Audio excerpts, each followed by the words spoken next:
The cult of personality. The cult of personality.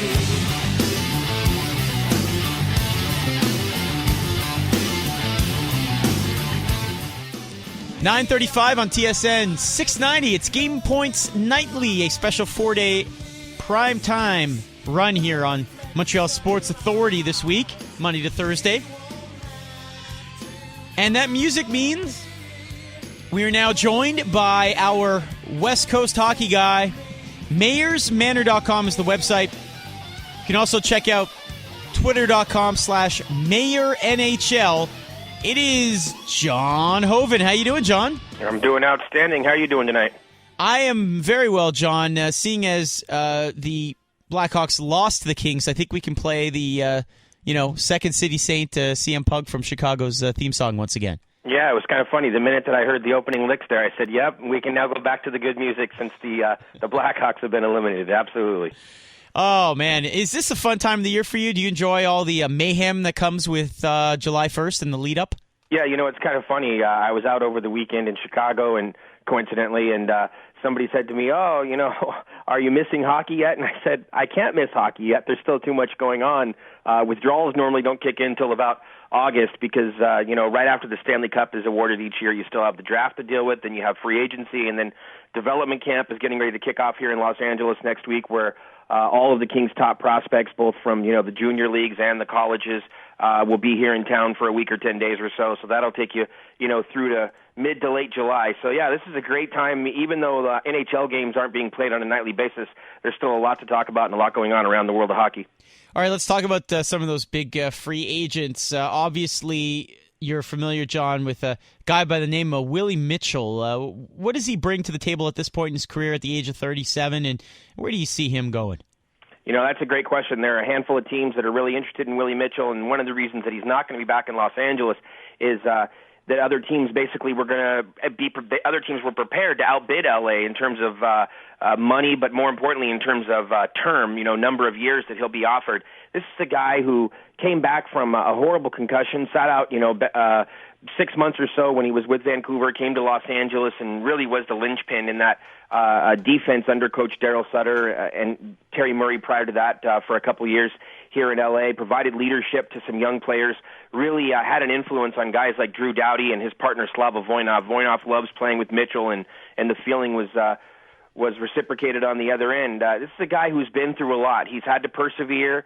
He had a knee injury in Los Angeles 18 months ago, I guess it would be now, and there were questions about whether he was going to come back and even play and continue his National Hockey League career. So this is a guy who can really impart some of that experience and wisdom upon younger players if he's put into the right position. He's also a player who, even at in 33, 34 years old, can eat up a lot of minutes in the right type of system. So give you a little bit of offense. He's a hybrid player, not really a puck-moving defenseman, at the same time not a stay-at-home defenseman, but really that hybrid kind of guy. And I think that you'll see teams like Minnesota, maybe San Jose, be two of the teams that are going to be bidding to get him.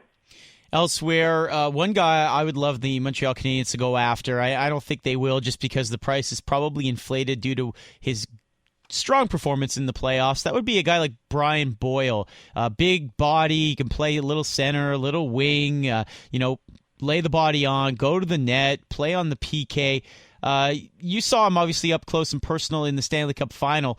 Do you get the sense that people are going to overpay for a 6-goal regular season player because of what he did in the playoffs? Well, they're going to overpay because people get excited about his size, and people have been excited and then let down because the expectations are too high for a guy like Brian Boyle going all the way back to his days in college. This is a guy who has a ton of potential and really, in my mind, could have been a much better player than he is. And certainly he's had a fine NHL career. He's about to land a multi-year contract and make millions of dollars. But at the same time, I would say this particular player comes with a little bit of a buyer beware, only in the sense that the expectations based upon his size will be higher than what he's probably going to deliver. And so from that standpoint, people end up they go from being enamored to then being disappointed a couple years down the road. So I would just say buyer beware in terms of don't set the bar too high with this guy, but you're absolutely right. Somebody's going to overpay to get him. NHL general managers can't help themselves. They fawn all over guys of that size. All right, a guy that was traded today to the Montreal Canadiens here. You may have seen a little bit out west, P.A. Parenteau, who didn't put up more than 14 goals last year. What did you see, and do you think he can rebound? Well, he didn't put up more goals because he fell into Patrick Waugh, his coach. He fell into the doghouse for whatever reason. This is a guy who had a couple of good years with the New York Islanders, and normally I'm not a big fan of taking one of the best players off of the worst teams, whether you're talking about hockey or baseball or any other sport. But here's a guy who put up 20 goals, 18 goals in back-to-back years with the Islanders, came in then and scored 18 goals in the lockout-shortened season with Colorado. So if you do the prorated math, that guy had a really good year 2 seasons ago there in Colorado, and then Coach Patrick Waugh comes in, and Parenteau was a kid who played in the Quebec Major Junior League and was actually, he grew up a fan of Patrick Waugh. Said he had his poster on his wall, if I remember correctly, from earlier conversations in the year, and then you see him kind of fall out of favor with the coach for whatever reason. So can he rebound? Yeah, absolutely. I think that what happens from here is more based upon other moves that the team makes around him, more so than what PA is going to be able to bring to, in terms of offense. Chatting with John Hoven of mayorsmanor.com here on TSN 690. It's Game Points Nightly, special primetime edition between now and Thursday evenings. We're talking some free agent frenzy with John here. John, another name that you want to throw out there, John, that you have an inkling that he's going to end up in that particular destination. Doesn't matter if it's a forward, defenseman, etc. Well, I don't know if it's a player that I have a strong feeling about one way or the other, but I am intrigued by what's going on in Vancouver. I mean, they've been a train wreck now for well over a year, and things just continue. They make some curious moves. They do go out and get, Willie Desjardins there as the coach, but they're talking about bringing in Ryan Miller, possibly making a move for Iginla. There's some other players they're kicking the tires on. It comes as a little bit of a shock and a surprise because just a couple of days ago we're hearing about they're in a rebound and they're dealing Ryan Kessler to somebody in the Pacific Division, which is a shocker in and of itself. Vancouver, like I said, they're a bit of a train wreck, and I've long stated my opinions on Ryan Miller. I do not think he's an elite goaltender in the National Hockey League. St. Louis, just look at that as one case in point. They went all in on him. That wasn't the guy. And going back to what I said earlier, always beware when a team is picking up the best player on a bad team, because the stats and the situation around them and their willingness to kind of accept being in a losing environment changes their mindset. And I'm not a believer in Ryan Miller. I'm not sure really how he helps the situation in Vancouver. It would cost them a substantial amount of money to sign a guy like that, even to a short-term deal. And then you want to go out and get Jarome Iginla. If you're doing something like that, it's just to sell tickets. That's not going to make you competitive in the Pacific Division or in the Western Conference. The Vancouver Canucks, just think about it, over a couple-year period, they've gone from being in the Stanley Cup Finals to almost being an irrelevant team in the National Hockey League. John Hoven joining us here on the program. John, a guy you saw a lot when he was with the Sharks, no longer, obviously.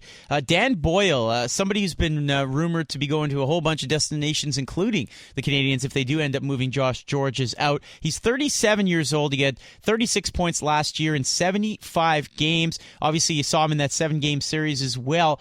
What does he have left in the tank, do you figure? Dan Boyle is a stud, and it's a shame that the San Jose Sharks, a team that has a locker room with no character and no heart, that the one guy that they're going to absolutely make a move on and get rid of is the guy with the most heart and with the most character in that entire room. What an absolute shame. Good for him, though, to get out of Dodge and go to a team where he can, maybe have a chance at winning something, because it's not going to happen there in San Jose. Even at his age, you go back to a guy like Willie Mitchell, you talk about heart, you talk about character, and what he can instill for younger players. It's the same thing with Dan Boyle. That guy cares. That guy still wants to win.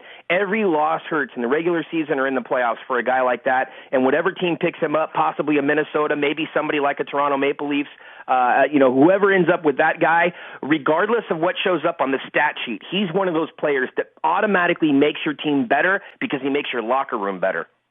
Yeah, well said. I like that. All right, final question for you here. Thomas Vanek, where do you think he ends up? Is it a foregone conclusion it's Minnesota or not?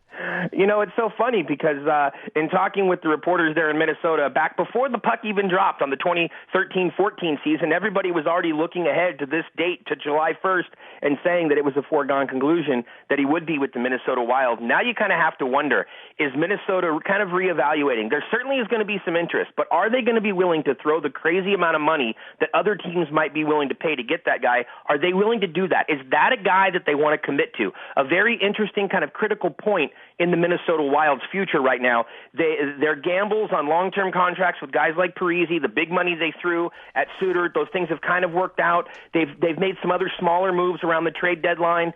Very interesting. I would say it's probably 70-30, maybe 60-40 that he ends up there. I wouldn't be surprised if he didn't, and I probably wouldn't be disappointed if I was a Minnesota Wild fan if he didn't end up there, because sometimes the best moves that you make are the players that you don't sign or that you don't trade for. He is John Hoven. That passion, it's also online. MayorsManor.com. Great coverage out there on the West Coast, but of all the NHL as well. And you can follow him on Twitter.com/Mayor, MAYOR, NHL. John, enjoy tomorrow. We will talk soon. All right, and to my boy Mo Khan, what's up? What's up, man? How you been? Congrats. Enjoy the Cup run, my friend. It's over. It's over, the Cup run. All right, there you go. That was John Hoven of MayorsManor.com. Enjoy the Cup run. It's done. Celebration-wise. There's a run of celebrating going on in SoCal. Update in Fenway Park. The no-hitter is 4 outs away for Jake Arrieta of the woeful Chicago Cubs. They come into town on Monday night here at Fenway, and he has got 2 outs in the bottom of the 8th inning. We'll update you on what's happening at Fenway Park on the other side of the break. We'll also talk a little Jeannie Bouchard and Wimbledon. That is up next.